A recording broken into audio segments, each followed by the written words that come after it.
high-performing professionals that are working out 5 to 7 days a week, who are eating pretty good, who if they took their shirt off at the pool, you'd be like, bro, I know you're not fat. You're not fat. You don't need to lose 50 pounds, but like, do you work out? Because like, it doesn't look like it. And to me, that's insanity.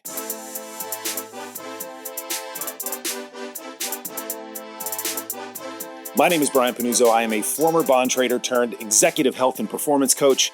I know exactly why your health keeps losing to your calendar, and I help you build a system that fixes it for good. I know your world as a financial professional because I lived it from the inside for 20 years. If I can do it, so can you. Welcome back to the show. This is the Success Lift Podcast, and I'm your host, Brian, and I'm back on the mic after a little vacay. I'm recording this the day after I returned home from a 10-day trip to the East Coast. I'm originally from the East Coast for you new listeners. Born and raised in New Jersey, just outside of New York City. Spent 20 years on Wall Street and have a lot of clients back on the East Coast because of the type of professional that we work with or we tend to attract inside of this program. My roots are there. My family's there. My dad is there. And lots of friends, and always get back in the summer at least once with the family, and we had a great time, feeling a little fluffy, feeling a little out of shape, had a few drinks a day type of thing, and a couple loose meals here and there, and I'm excited to get back on my grind, as they say. And so obviously I'm recording this in the past, and as you listen to this right now, I'm already back on my grind, because one thing we do inside of my program that I preach religiously is collapsing the transitions, really turning the transitions to as quickly as we possibly can. Now, can you always transition on a dime? I mean, I guess theoretically, yes, but realistically in our lives, sometimes no.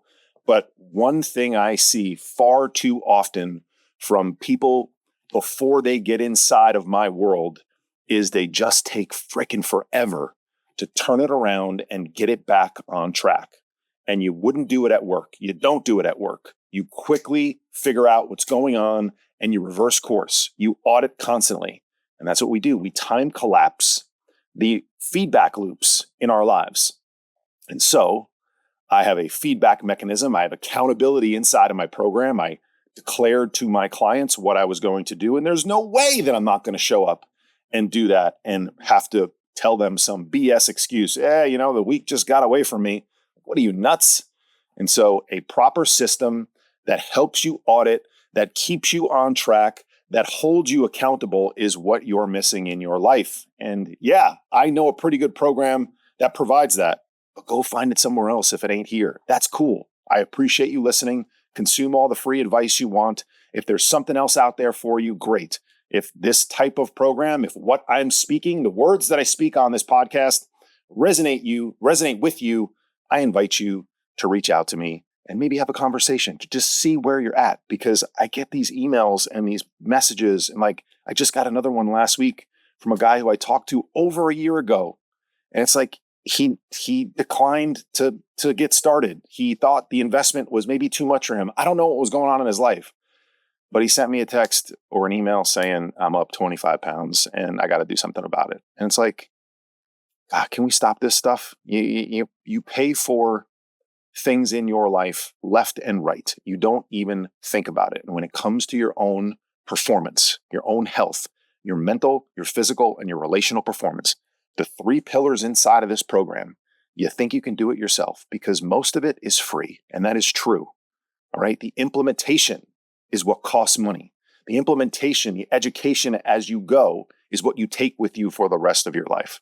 I'm going to get off my soapbox now, and I'm going to get on to this week's topic, which I am really, really excited about because it's been something, some of these things have been grinding my gears, as they say, for a while. And it's a lot of information that I think trips people up when it comes down to living, an elite life, physically, mentally, looking and feeling your best.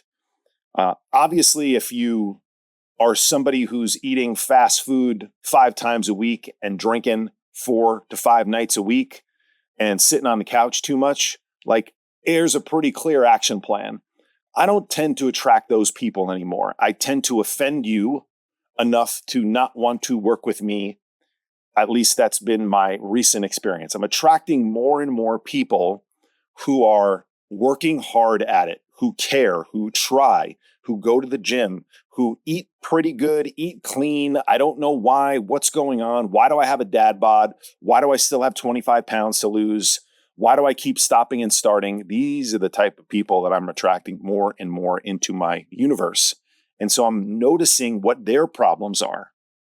What are they doing wrong? It's a lot of little things. That's why I talk a lot about the barbell approach right now, because so many people in the world that I live in are constantly having to fend off some of these more what we would call experiential moments in our program. And some of those things need to be managed because you have a lot of them. Let's just be honest. You're going to have to prioritize some stuff here and there. But what I found is that when we dig in and audit what's going on, I'm now holding my hand up on the other side of that barbell that we're talking about here. On one end, we have certain events and actions. Think of like vacations, client dinners, weekends at the club, etc. On the other hand, we got Monday morning, we got Tuesday afternoon, we got Thursday, like middle of the day snacking. We got Friday, everyone's going to go out for a couple of beers after work after a long week. But like you kind of have already had a bunch of beers all week, and maybe you should just pass on this one because they'll be there next week again. It's these front end of the curve, as we call it, moments where people are giving it away. And another place that people give it away, in my experience, based on the thousands and thousands of data points I now have. I've been working with guys, everyone since 2018. All right. I've had thousands of conversations. I've reviewed thousands of check-ins. I've looked at thousands of food logs. All right. I have data. I have it. And the more and more I see people making a mistake around this kind of general topic that I would call it's healthy, ... in capital letters, but. And this is a topic that I probably will expand upon more, but wanted to do a quick overview of some general topics that I think people really mistake for health. And ultimately, it's costing them what they truly want, which is most of the time looking and feeling their best. All right. And so I'm going to be fair to some things that I promote. I hope that's my intent here, like weightlifting and protein and carbohydrates. And I'm also going to really go in on some stuff that you've heard me, if you're a veteran of the podcast, start to like really, just dig in on, all right? Like cardio and supplements and, actually maybe even some things that you're super surprised about, like step counts, 10,000 steps. And so no particular order here, but I'm going to run through some stuff. And if you hear anything that you want to hear more about, like to have me take a deeper dive, shoot me an email at brian@thesuccesslift.com and let me know. And I would love to dig in further, have a conversation with you, of course, but also dig in further so that other people can get some information, educate themselves, and stop making these silly mistakes that people tend to make. All right. I'm not going to go all in on the one that has the biggest target on its back right now. But let's start with, something that I talk a lot about, which is intense cardio. Okay. Now, intense cardio is very healthy, and when I say intense cardio, let's categorize it as, generally speaking, most people prioritize cardio when they work out. All right. Cardio is very healthy, but for a lot of you, cardio is not the most important form of exercise. You are not strength training enough. I've talked about this a lot on the podcast recently. All right. You are turning your strength. And I know what you're saying, Brian, I do my HIIT class twice a week. Yeah, that's better than nothing. But I'm telling you, it's more, if I've sat and watched it, it's cardio dominant. You're doing more cardio in that strength training session than you are actual strength training, because you're doing high intensity stuff. You're running to the next exercise. You're moving back and forth. You're sweating a lot, and you're never actually resting for a period of time and then pushing to your limit so that you are actually effectuating change to your muscles. I have talked to dozens and dozens of people this summer sitting in the seat that you do, right? High performing professionals that are working out 5 to 7 days a week, who are eating pretty good, who if they took their shirt off at the pool, you'd be like, bro, I know you're not fat. You're not fat. You don't need to lose 50 pounds, but like, do you work out? Because like, it doesn't look like it. And to me, that's insanity. I'd almost rather be 50 pounds heavier because then I'd probably get to enjoy way more things. In fact, I would, because I see what they're eating when they come inside the program, when they finally decide that there's a better way. And so intense cardio exercise is not the best method of fat loss and body composition change. I've said it over and over again. All right. We have to manage your nutrition. We have to strength train more properly. All right. And we add some cardio via some zone 2, some low intensity walking, so on and so forth. All right. So cardio is healthy, but it is not getting you to where you want to go. In terms of body composition, huge asterisk. All right. Here we go. It's healthy, but all right. Those acai bowls, those smoothies that you're getting at the gym after you work out. All right. Healthy ingredients. Sure. Totally. But they're also like 700 calories, loaded with peanut butter and fat. And I don't care about the sugar in the acai bowl. All right. These things are typically protein light, because a lot of times at your smoothie bar at the gym, they're only going to put, especially for an acai bowl, is very, very protein light. Unless somehow you're adding protein, like they add, they drizzle it with peanut butter. They put, nuts, like healthy fats. That's going to be another one coming. We're going to really hone in on that one, right? Your acai bowls, your smoothies at the gym typically have a huge scoop of peanut butter in it, not enough protein in it. And it's typically a calorie bomb for what you're getting. I'd much rather see you drink your own protein shake with a couple scoops of protein in it, and maybe, a banana, some oats, some fruit, anything that you want in terms of like a carbohydrate source, because that would be a great way to balance the protein consumption and help your muscles recover after your workout. But I would probably really customize that smoothie that you're getting at the Lifetime, or your gym smoothie bar, because you're going to want to put more protein in and likely take a lot of the fat calories out. If the smoothie bar has like peanut butter fit, like PB Fit powder, that's a great substitute. So we always recommend our clients make their own shakes because they can control the calories. We are after protein and carbs after the workout. We are not after excess calories. So you got to be careful. All right. Acai bowls, just throw them away. They're like a treat. Just throw them away. They're really not great. All right. Next up, it's healthy, but supplements. Supplements. What do you mean, Brian? Supplements. I just did a whole podcast on supplements. People just overemphasize it. All right. You're spending too much time worried about how many supplements you're taking, and you're not spending enough time controlling your calories, eating high protein, eating high fiber, lifting weights, getting 10,000 plus steps a day in. I'll asterisk that in a second because I'll come back to it. You're just not spending enough time on the big rocks. Supplements are a small rock. All right. They're important. They're great. They're at the top of the pyramid. If you go back about a month, we did an entire nutrition pyramid podcast for you. Go check that out. All right. It's a nutrition pyramid no one's talking about except inside my program. Okay. So you're just putting too much emphasis on it and not enough emphasis on the bottom, the foundation of the pyramid. All right. Next up, it's healthy, but wearables. Try to get my Oura ring off right now for you. I sub it as my wedding ring. All right. Wearables, the data from wearables, unbelievable information. The amount of data that people are collecting on themselves right now is crazy. That part of the market, the health market, is absolutely exploding.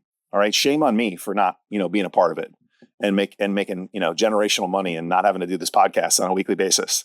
Shame on me. All right, so it's not me hating on people making a ton of money and building great products and helping people, because genuinely they do want to help people. But ultimately, like, do you know how many people that I know that are obsessed with their Whoop, like strain, and they look like shit? So it's like, what are we doing here? Like, who cares about your strain? Who cares about like your recovery index on my Oura ring? Like, I could wake up every day, my Oura ring tells me I suck. Like, I don't know, if I look in the mirror, I look pretty good. I feel pretty good. And so, yeah, like, it's data that I should pay attention to. My sleep is something that I need to prioritize more. I work on it constantly. I fail at it constantly, but like at the end of the day, it's the big rocks, and your wearables are up there with your supplements. They might even be like less important because we tend to obsess over this data. When you wake up and your Whoop tells you to take it easy, or your Aura tells you it's a recovery day, but you feel pretty good and you're supposed to push, sometimes people back off. All right. And that's where you need maybe some human accountability, being like, I think you got this, dude. I don't think you need to listen to your ring today. All right. So wearables can be tremendous information, tremendous data, but we can oftentimes get a little bit too obsessed with it. All right. I don't care what your Whoop score is. I don't care what your Aura score is. I care what you look and feel like. All right. Visually, how do you look? What does the data say about how you're performing? All right. Then your biofeedback. Like, what are you feeling? These are things we talk to clients about constantly. Tell me how your energy level is. Tell me how, tell me how your hunger is. Tell me about your sex drive. Tell me about your sleep. Like, biofeedback is very important, not just like looking at a number and then deciding what the rest of your day looks like. If you do have a wearable and you do enjoy having it drive your performance for the day or for your actions for the day, one thing that we suggest clients do is wait an hour after they're up before you load your Aura or your Whoop score or whatever else you're looking at. All right. Because I guarantee you're going to form an opinion about the day and how you feel that might be different than what your Aura or your Whoop says. All right. So it's healthy. Wearables are healthy, but take it with a grain of salt. All right. Use your own judgment, your feedback. You've been alive for 40 something years, 50 something years. All right. You don't need the ring that you just dropped $400 on to tell you whether you're good or not. You've been with you for a long time. Okay. Next up, and we're going to go in on this one. It's healthy, but the health food industry, man. I got a beef with the health food industry lately, and it's always been there. This isn't new. It's just something I'm paying more attention to recently because there's more and more things in the news about like avocado oil not being, products not being, tested. They're being tested. It's showing that they don't have them in it. People are freaking out, losing their minds. Guys, in my opinion, especially for you, if you're listening to me right now and you're not sure why you have a dad bod, but you try hard, this is one of the major contributors. You are accumulating calories, thinking that you're eating healthy, but you're ultimately just sabotaging yourself. All right. Here's a classic example, and I don't want to pick on, purely Elizabeth, but I'm holding up to the camera right now. If you're on audio, I'm holding up a bag of Purely Elizabeth grain-free granola. And man, does it have all the bells and whistles on the front. Keto friendly, grain free. What else, man? It's like, it's gluten-free, woman owned, which I don't hate. I hate hating on women owned. Keto friendly, paleo, certified something, non-GMO, like all the amazing marketing you can find. All right. At the end of the day, okay, this is a calorie bomb. I measured out the serving size of 170 calories. All right. If you guys can't see this on video, it is a third of a cup. A third of a cup, I might be able to snort. I just put it in a bowl. I don't even know if you can actually see it in the bowl. It's so little. I know this happens because I used to do it. I used to pour a bowl like this that covered maybe not the entire bowl, but it would probably take me, if I had to put thirds of a cups in here, it would probably take me 4, maybe 5 scoops to get the proper bowl that I would have most nights before going to bed with milk, because I'm a child and I want a healthy snack. Or, maybe I'm on the desk and I have this and I just start snacking on it because I want a healthy snack. I missed lunch. I got back-to-back calls. I missed my lunch window. I'm just going to snack on my keto-friendly, grain-free, super healthy granola. All right? It's fucking 800 calories, guys. Like what I just poured into the bowl, if I was going to actually have a proper serving size of and have a bowl of granola, it's like 800 calories. Now, if you're putting a little bit of this on your yogurt, that's fine. I would still argue that there are better calories to add to your yogurt, like berries, protein powder, honey, things like that. But if you really enjoy the crunch, that's okay. But understand that this is massively calorically dense. What are some other foods that fall into this category? Don't hate me. Olive oil. All right. Things like nut butters, peanut butter, almond butter. All right. I already mentioned it in the smoothie example at your gym, right? Almond butter, peanut butter, is it healthy? I kind of know is my answer. because like all it does is really accumulate calories. If I laid out the serving size of peanut butter, it would look on a piece of bread, it would look very similar to the granola example I just gave you. Whereas you are putting 5 servings of peanut butter on your sandwich. All right, is peanut butter okay? Yeah, peanut butter is fine, but can you get peanut butter flavor via like PB Fit? Peanut butter powder that I'm talking about in your shake? 100%. If you do enjoy like peanut butter flavored in your yogurt or your oatmeal, mix it in that too. I'm not a huge fan. Peanut butter in my oatmeal sometimes.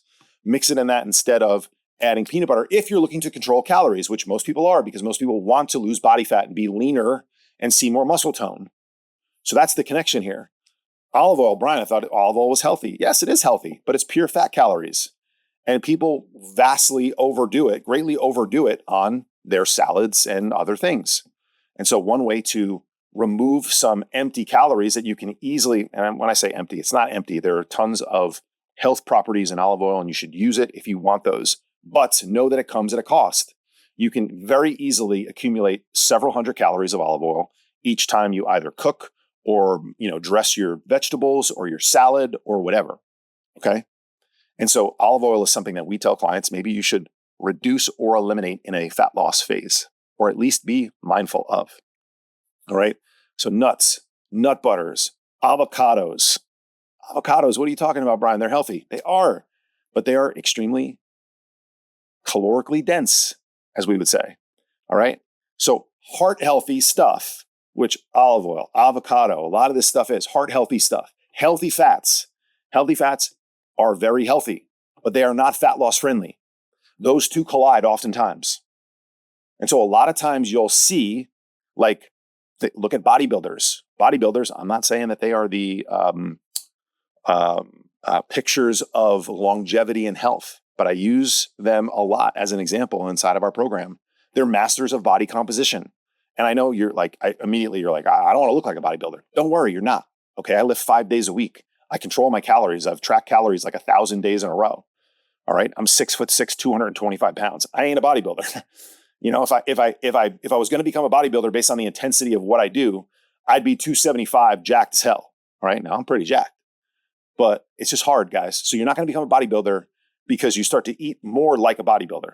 They control their calories. They eat high protein. They eat reasonable amounts of carbohydrates, especially when they're putting on mass. All right. They really reduce their fat calories is where I'm going with this. They really reduce their fat calories. They don't do a lot of cardio. I'm not saying don't do a lot of cardio because bodybuilders don't. I just mean if you're interested in body composition, study how bodybuilders approach composition. All right. High protein, manage calories, lift weights, do enough cardio to move the needle for themselves. All right. They're typically eating chicken, lean fish, vegetables, right? Like, I'm not saying you got to eat like that, but you should take some of the principles away. All right. Let's go to some things that like I promote a lot. All right. It's healthy butt. 10,000 steps. 10,000 steps is not a magical number. 10,000 steps should be a reasonable target for people. We push clients to take as many steps as they possibly can because most people are inside our program looking for fat loss, looking for body composition change. Steps are really great because they don't elicit a hunger response. So yeah, I know, dude, going on that 45-minute run is way more effective to burn calories in that 45 minutes. But what you're screwing up is that you sit the rest of the day and you don't accumulate a lot of caloric burn, and that run makes you hungry. So the 300 to 500 calories that you burn on the run, you end up ingesting back over the course of the day, as opposed to burning 300 to 500 calories throughout the day, taking low intensity steps via walking. You don't have the same hunger response. You can then manage and hold off that hunger and via caloric intake, and you get better results every single time. Every time we've had a client who comes in very cardio heavy, who has reduced cardio, who's manipulated their nutrition, who has added more strength training, who's focused on walking, they've gotten phenomenal results. Phenomenal. All right. My client Joe just hit a new weight loss low at 181. He's down from 205 pounds in like February or March. He is diced. Zach, who I've highlighted before on the podcast, I'm going to bring both of these guys on actually just to tell their stories, was super cardio dominant. We got him shredded in about 3 months just by lifting weights, controlling nutrition, and walking more. All right. And I have a dozen more clients inside of our program who can tell that same story, right? Same as me. I used to do the same things that you guys did. I used to do too much cardio. I was a basketball guy. I used to go out, play more basketball. Go play your sport and get in shape. Good luck. You know how hungry I am after I play basketball? I mean, I don't really play much anymore, but how I would be? Come on. 10,000 steps is very important. I just started to defend my 10,000 steps. Let me go the other way. 10,000 steps is very important, but it's not the be all end all. Or you can be extremely healthy, reduce most of the risk you have of all-cause mortality in the studies that have been done on walking. Understand that they start like around 2,500 steps, super, super high risk of dying in these studies. As you get to about 7,500 steps, that curve hockey sticks, all right? You are reducing your all-cause mortality by walking more once you get to about 75 to 8,500 steps, all right? From 8,500 to about 10,000, it pretty much starts to flatline, okay? From 10,000 above, there's no data that suggests you walking more is going to help you live longer. Now, I don't think it's a bad thing. Here's the caveat for our clients, why we emphasize this so much, because of what I just said previously. Because when you're looking to lose body fat, accumulating low intensity calorie burn is the key, because we add back calories a lot when we do our intense exercise. Doesn't mean intense exercise is bad. That's the healthy but when it comes to intense exercise. It can elicit a hunger response that you cannot control. It's very hard to control. And so that's what you got to be careful of. All right. So walking 10,000 steps, super important. But if you only get 7,500, no problem. You just have to manage your calories appropriately. All right. It's healthy, but probably in the health food category, gluten-free, this free, that dairy-free, that free. Everyone's so obsessed with like what's the hidden poison in our food that they just forget to do the basics. All right. And there are so many gluten-free products that are just total trash, nutritionally void of what you need. If you are a celiac, if you have a high gluten sensitivity, by all means, make sure you're eating gluten-free. But if you're not, there is fucking zero reason to worry about eating gluten-free. All right. Couple real quick before I got to go. All right. Fasting. Fasting is healthy, but people put too much emphasis on it. I've destroyed fasting. I'm in on fasting hard, just like I'm in on healthy eating. All right. Or the health food industry. Fasting, in my opinion, in my experience, talking to now hundreds of people who are fasting and still look like shit, all right, and not getting the results that they want, it's doing more harm than good. Eat some protein, eat some fiber during the morning, especially if you're fasting in the morning at work. It is not working for you. Just look in the mirror. Many times I've talked to clients who come on board who are fasting. They're like, yeah, it really works. I'm like, does it? Does it really work? You're here. All right, you're here. Okay. Protein, let's be critical on me. I'm the protein pusher. I'm the protein drug dealer in my program. Protein is very important, but it's become a bit ridiculous. The proteinification of every single thing that we eat, and does it have protein in it? I'm always pushing it on my clients. If you don't have a meal that's super high protein, relax, it's okay. About 0.75 grams per pound of body weight is where you'll get most of your gains. Do I prescribe more to my clients, about a gram per pound of target body weight? Yeah, I do. Because it helps keep them full. It helps emphasize and promote lean muscle tissue. All right. It's very important. Our cells take it very, very seriously. And I know that if I prescribe 1 gram per pound of body weight and they fall a little short, little coach trick here. Sorry for all my clients listening to this. I've been scamming you guys this entire time. If you get to about 0.75 grams per pound of body weight, you're good. All right. But most people consume way less. But has it gone completely the other way? And have we taken everything to the other side of the curve? Student body left, student body right? Yeah, we have. Has protein started to get the due it deserves? Yes, it has. And it's very important. Is it like you're ruining your life if you only get, 150 grams in one day and you're 200-pound male? No, you're good. Just relax. All right. Lastly, cold plunges, sauna, healthy, but you guys know the drill. 0 for fat loss. Sauna, incredibly healthy for longevity. All right. Cold plunges, I don't really know if it's that healthy technically for much, even though I do enjoy them. It's great to push yourself mentally, refresh yourself, get out of the cold plunge. You have a huge burst of energy, probably from an acute perspective, helping your body recover, but both have 0, 0, 0, 0, 0 to do with fat loss. All right. And it's in that category of people worrying too much about majoring in the minors, pushing the small rocks. All right. And one more thing that I want to cover that kind of has some similar roots to the eating clean, the healthy eating that I railed on with the granola and the likelihood that you're just accumulating empty calories anyway.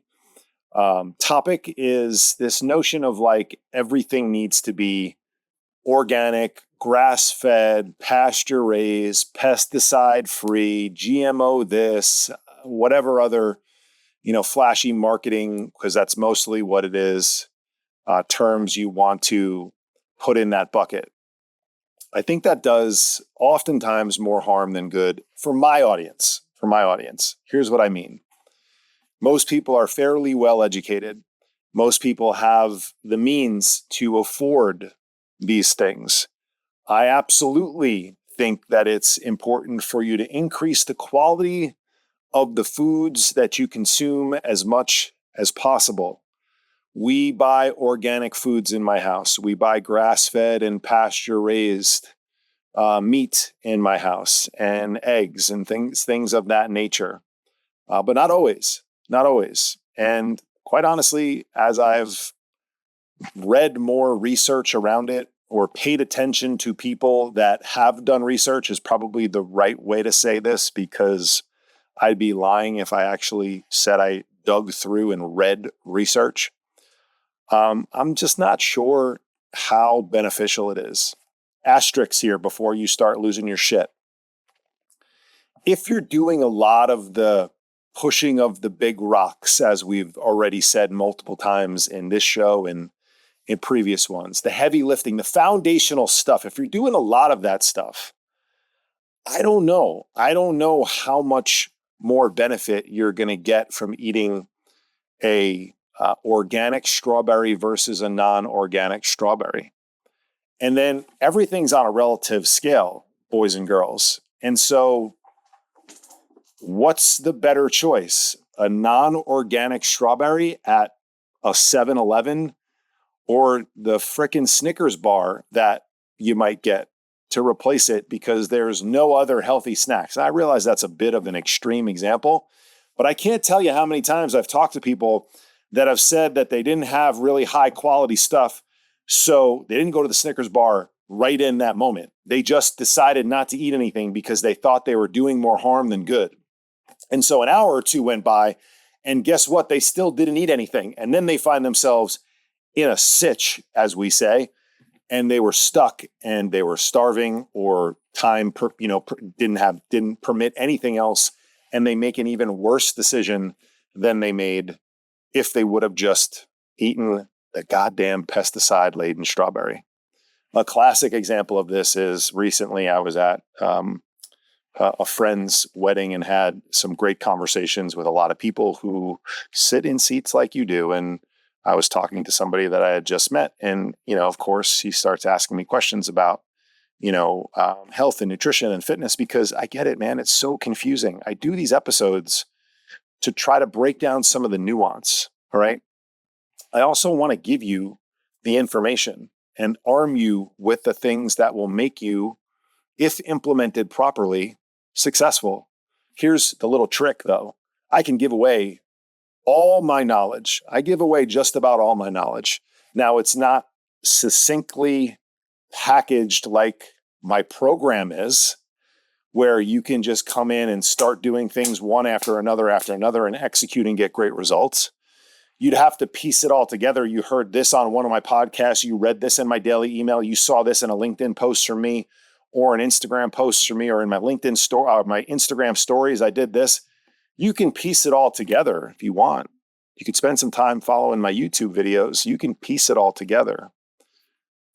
It's the implementation that you got to pay for. You can pay for with your own time, your own trial and error, your own mistakes, like I did, or you can pay for it with some money out of your bank account and make an investment in yourself and get your results faster. I can go out in my backyard and figure out what's going on with my sprinkler system, why my water bill was up 4x last summer over the course of a few months. Or I could just call a sprinkler guy and tell him, pretty sure something's up. Maybe there's a small leak, and he could find it in an hour and fix it. And I could spend a few $100 paying him as opposed to maybe a weekend trying to figure it out, maybe not figuring it out and having another $450, $500, whatever my bill was, I forget. For those of you who have $500 water bills on the regular, we don't use as much water here. I don't have a pool. I don't have as big of a house as I used to. And so some of you might be like, yes, I wish I had a $500 water bill. I get you. I got you. But it's 4X, right? Or 3X or whatever. I don't know. The point is like I could have wasted tons of time, trial and error, made mistakes. It would have cost me more because my time is worth my money. My time is worth so much more money than I'm willing to admit. Than I want to, because I do things that are well below my pay grade on a regular basis, and so do you.